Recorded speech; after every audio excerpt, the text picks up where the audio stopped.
Hi everyone, Bernard here. I hope you're all well. Welcome to the Citizen channel.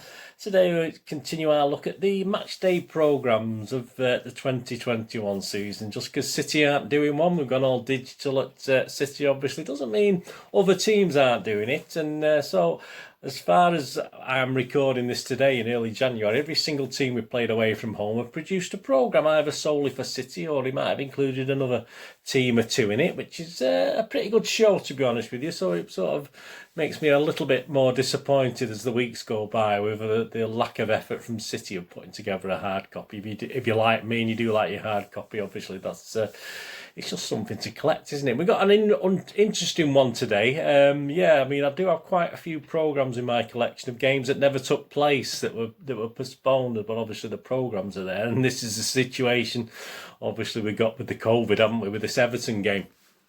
That we're going to have a look at today. Obviously, the match itself never took place on the 28th of December, but we still got the programme. We still got the, and I'm sure when we had the replay, I'm sure Everton will produce another one. Will they? I don't think they'll.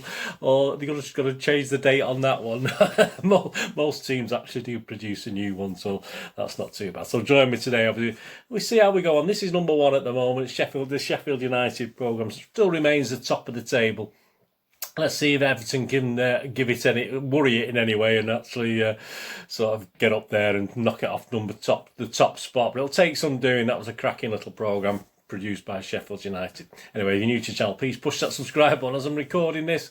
We're fast approaching 600 subscribers. Absolutely fantastic. I mean, I was asking for 500 at Christmas time and we got there just before Christmas. So that's absolutely wonderful. My appreciation to all of you that have subscribed. And if you're not subscribed already, please do so. It's fantastic. I love cheers an old man it makes an old man very, very happy anyway. But thanks for that, everyone who's done it. If you haven't done it, please do it and push that notification button as well. If you like to know when these vlogs are coming out. But I also do film and TV vlogs as well if you check the playlist. So obviously if you press your notification, obviously you'll get stuff on that as well. So just think on. But obviously a lot of people like football, like films and TV as well. Anyway, so have a look at that. Have a look at that if you get a chance. That'd be fantastic and superb. There's some links on screen for my Facebook and Twitter as well. So I do post lots of stuff on there as well. So if you need a friend or a follow, just get in touch and I will reciprocate. I do check every 2 or 3 days and follow and friend everyone back. Right, shall we get on with this? Shall we get on with this Everton programme? Yeah, presented by Megathon. Yeah, I have a quick flick through originally when I first get it. 68 pages, £3.50. Yeah, there's a couple of things that took my eye as I was flicking through first of all. But it didn't initially look as though it's going to particularly worry this thing at the top of the charts, to be honest with you. So it's not bad. 68 pages isn't bad, and there's only 17 pages of ads and promos, etc. So obviously promotional sponsor stuff, things like that. There's 17 pages, but it doesn't sound much, but it's only 68 pages, so it works out about 25%, which is quite high. Some of the magazines have about 27%, 28%, which is high. So yeah, so that's not great. So let's have a quick flick through this now, and there'll be a couple of images going up, but I'll show you as I'm doing this and face them to the camera, etc. Obviously, you got, as you'd expect, the Carlo Ancelotti introduction for Everton. Obviously the first, like you would see with any manager. Then you usually get a player, which is bog standard, which they've done with this. Seamus Coleman, is he the captain? I'm not 100% sure, to be honest with you, but yeah, so you get the Seamus Coleman thing as well there. And then it zooms into history. I mean, I do like a bit of history, as you well know. And it's 100 years on. It's about a women's football game at Goodison Park. So even though obviously it's not men's football or anything like that, it's just a little bit of interesting history that obviously it was obviously December 1920. So just had a quick look back at that, and that was quite an interesting article to look at. And then we get a piece on Richarlison guy, which is good. I mean, but the thing is, it's not the first and only one in this programme, and I think it's about 7 pages and chatting to him about things and his international record.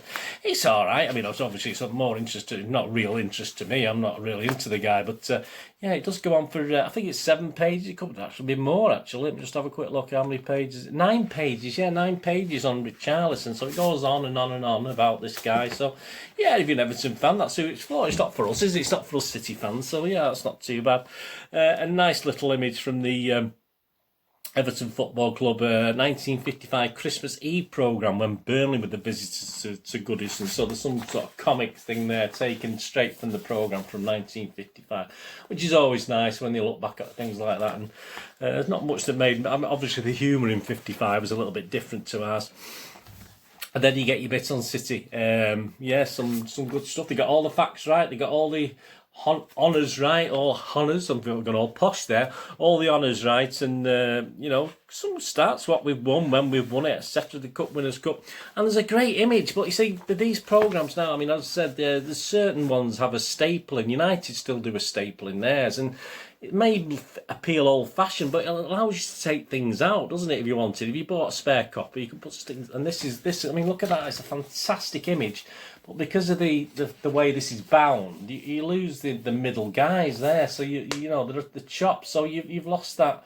If that had been stapled, you could actually, even though it might not have been directly on the staple, you could have took the thing apart and actually stuck it together and hopefully got a full image there, because that's a great... All right, we've seen the image, we've probably got it on the internet somewhere, but it just seems such a shame, you know, that they ruin these things, especially with this sort of this hard binding. Which you can't really do much with when because you can flatten it out, but you break your program then. So obviously you got all stats on the visitors, nice little stats etc. on City and player images etc. So that's not too bad. And then obviously you get a little piece on Jelavic, Nicky Jelavic, another ex-Everton player who I don't really know much about him, to be honest with you. But there's a 1, 2, 3, 4, 5, say 5 pages on him. So again, for Everton fans, it's fine. It's not some guy I really want to look about. He's obviously one of the older players, and there's quite a good one here. You know, I do my quirky stats if you watch my Citizen vlogs on the games, the match reviews, and yeah, I mean, here are some quirky stats relating to tonight's game. So perhaps I nicked it off Everton. I'm not too sure, but yeah, I didn't know they had quirky stats as well, but that's quite good. I mean, at 100, Manchester City have scored 100 goals in all competitions against Everton at Goodison Park. The legendary Billy Meredith scores City's first goal at our ground in the February 1901, but it didn't stop his team losing 5-2. All right, we'll rub that in. But no, so they got their own quirky stats. So all credit to Everton. They may have copied me, I may have copied them, I don't know. But I didn't copy them because I didn't even know about it. But hey, there you go. I'm sure it's been done before. But and you have a nice. There's no actual. Kids section in it, but you get a couple of quizzes, so you get old City players. There's a couple of them I didn't get, so obviously, so the toffee quiz is basically identifying some City players. But and there's a nice piece, obviously, like City did the memorial, and I sort of reproduced that for the vlogs as well. They've obviously got a farewell to all the Everton fans, etc. So they did a memorial, which is always a nice gesture, isn't it? There. And interestingly enough, I've got a piece literally as I'm recording this coming out on another piece. I've probably done 2 or 3 of these in the City past, but obviously Howard Kendall is Mancunian love affair. So obviously I've got a horrible histories piece on that on the first game that we went back to Goodison Park coming out very, very soon. So obviously that's there for Howard Kendall. So that's some of things I put out as well. Everton women, there's a page on Everton women, there's the academy page on that, there's a question and answer on an academy player, which is fair enough. And then you get Mason Holgate. I'm not too sure who he is. Obviously he must be a current player. We believe we can compete with the best, and obviously Everton are a massive club, all the right sound bites etc. for Everton fans. But again, a sort of question and answer on him.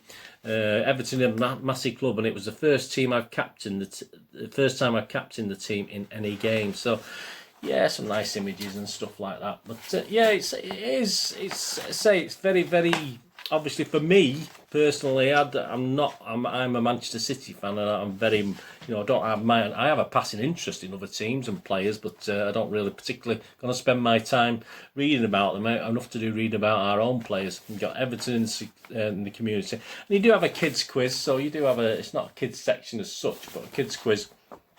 Again, with some questions on City involved in that. So that's always nice to see in those sort of things. Stuff on the NHS. And then you get to your back page, of course, with the team. So, yeah, I mean, yeah, it's a bit wordy on their players, which as an Everton fan is fair enough. And for me, I want more history, obviously, but that's my personal, when I'm doing these reviews, obviously that'll reflect in the scores. So, Yeah, but the quirky stats was nice. The stuff on City was nice. It was nicely laid out, some good stuff on the players. But a bit mean on features. So, I mean, I shouldn't have too much of a downer on them because at least are putting one together, aren't they? So I'm not going to give any of my programmes a review of less than 6 out of 10 anyway this season of any away team. So, that is my basis. So... And that means, well done, lads. At least you put one out there for us to read. But yeah, I'm going to give this, the minimum 6 out of 10, unfortunately, which isn't great, obviously. And if you look at my little tables up there at the moment, obviously Sheffield United's on top, but that sadly does put Everton at the bottom, doesn't it? Which isn't fantastic. Bottom of the table. Is it 9th position there? So that's a shame. Obviously Sheffield United top, the West Ham, Arsenal, Wolves, Leeds, Spurs, United, Southampton, and sadly Everton bottom of the pile, obviously down at the bottom. So my apologies, Everton, for that, but all credit to you, lads. You did actually put one out, so fantastic. But it wasn't going to ever worry this one. I do have the Chelsea programme next to look at, and so that will be my next little programme watch vlog. And again, it looks, I flick through that, it looks quite good. So so please call back and have a look at that with me as well. So I hope you enjoyed that anyway. Leave me any comments you want to make about this. And do you collect programmes yourself? Do you still collect the programmes? I think this one, I try and buy them from the shops, obviously the club shops, but it's quite hard to get them. So if you do scour on various auction sites, obviously there's a main one that does tend to have them on there, so you can get it through there. I think that probably cost me a £5 plus postage. So for a £3.50 programme, I've had to pay a bit extra, but I always check the club shop first, because obviously you get it at face value plus postage usually on the club shops, but I don't think Everton had it advertised. It's strange, you can get these through various eBay things, but they're not always readily available through the club's own websites, which is quite strange. Anyway, let me know what you think, and if you do collect programmes, etc. And say, especially this that actually of a game that didn't take place, but at least we had the programme to look at, didn't we, even though the game didn't take place itself. Anyway, thanks for watching today. What you're going to do the rest of the day, have a great one. Look after yourselves, look after your friends, look after your family. More importantly, look after each other. Until we meet again here on the Citizen channel, or perhaps you flit across to my film and TV channel and say hello on there. Until we meet again, please stay safe, Blues. Come on, City. Thanks for watching. Bye-bye.